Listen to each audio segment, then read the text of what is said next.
Dear students, আমি BM sir বলছি। আজ একটা গুরুত্বপূর্ণ বিষয় নিয়ে তোমাদের সামনে আমি হাজির হয়েছি। কলকাতা বিশ্ববিদ্যালয়ের 2024 সালের ইতিহাসের জেনারেলদের লাস্ট মিনিট সাজেশন নিয়ে আজ আমি চলে এসেছি। এই পেপারটি হলো GE3 বা CC3।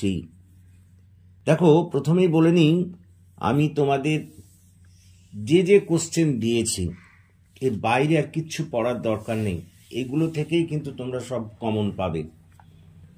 তো আর বেশি দেরি না করে আমরা একেবারে সরাসরি প্রশ্নে ঢুকে পড়ি। দেখো, প্রথমে 10 নম্বরের কোশ্চেন, তারপরে আমি 5 নম্বরের কোশ্চেনগুলো দিয়েছি।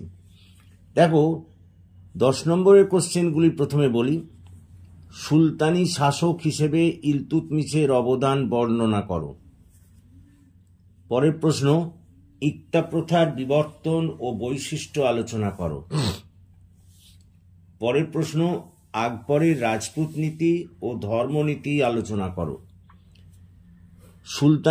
পরের প্রশ্ন, সুলতানি সাম্রাজ্যের ঐক্য সংহতি সাধনে বলবনের কৃতিত্ব বর্ণনা করো। পরের প্রশ্ন, ভক্তিবাদী আন্দোলন ও সুফিবাদী আন্দোলনের বৈশিষ্ট্য ও কৃতিত্ব বর্ণনা করো। পরের প্রশ্ন, ঔরঙ্গজেবের দাক্ষিণাত্য নীতি সমালোচনা সহ আলোচনা করো। পরের প্রশ্ন, মনসবদারি ব্যবস্থার বিবর্তন সম্বন্ধে যা জানো লেখো। পরের প্রশ্ন, 1526 থেকে 1556 সাল পর্যন্ত মুঘল আফগান দ্বন্দ্ব আলোচনা করো। পরের প্রশ্ন, আলাউদ্দিন খিলজির সাম্রাজ্যবাদ নীতি ও অর্থনৈতিক সংস্কার বর্ণনা করো। পরের প্রশ্ন, ইলিয়াস শাহীর আমলে বাংলার সার্বিক অবস্থার বর্ণনা দাও। পরের প্রশ্ন, বাংলায় হুসেন শাহীর ভূমিকা ও কৃতিত্ব আলোচনা করো। পরের প্রশ্ন, মোহাম্মদ বিন তুগলকের সংস্কারগুলি আলোচনা করো। সুলতানি পতনে তার দায়িত্ব বর্ণনা করো। পরের প্রশ্ন, ফিরোজ শাহ তুগলকের সংস্কারগুলি বর্ণনা করো।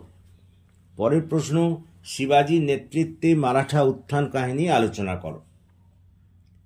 তো দেখো, এখানে তোমরা আমি দেখবে ভক্তিবাদী আন্দোলন, সুফিবাদী আন্দোলন দুটোই দিয়েছি। এই দুটো আন্দোলন যদি তোমরা করো একটা পাবেই, একেবারে শিওর। তারপরে দেখো, আকবরের রাজপুত নীতি ও ধর্মনীতি দিয়েছি। এই দুটো নীতি করলেও তোমরা এখান থেকে একটা পাবেই, একেবারে এই ব্যাপারে নিঃসন্দেহ থাকতে পারো। এদিকে দেখো, ইলিয়াস শাহী ও হুসেন শাহী দিয়েছি। এখান থেকেও তুমি একটা অবশ্যই আশা করতে পারো। তো এইভাবে তোমরা যদি বেছে নাও দেখবে, তাহলে কিন্তু তোমরা সমস্ত কমন পেয়ে যাবে এখান থেকে। এর বাইরে কোনো কোশ্চেন হবে না। এরপরে আসছি আমরা 5 নম্বরের প্রশ্ন। প্রথমেই বলবনের নরপতিত্বের আদর্শ বিচার করো, বা সুলতানি শাসক সম্পর্কে তার ধারণা বিচার করো, একই কথা।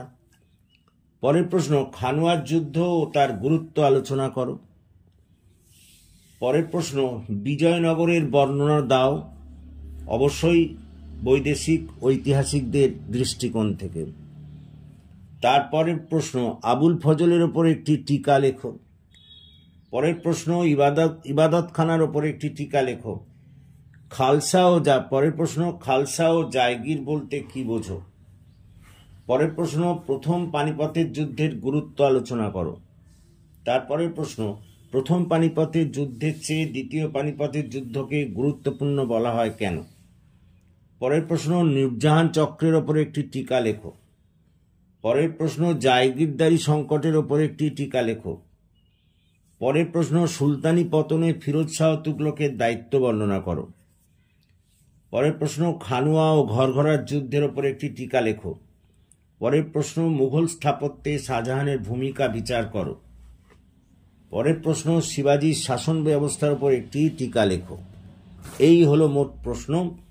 এগুলো যদি তোমরা করো তাহলে এর বাইরে আর কিচ্ছু করার দরকার নেই, একেবারে 100% লিখিত গ্যারান্টি রইল।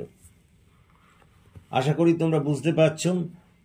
সুতরাং যদি তোমাদের এই ক্লাস ভালো লাগে তাহলে তোমরা আমার এই চ্যানেলটিকে সাবস্ক্রাইব করো, আমার পাশে থাকো, যাতে আমি তোমাদের আরো ভালো করে সেবা করতে পারি।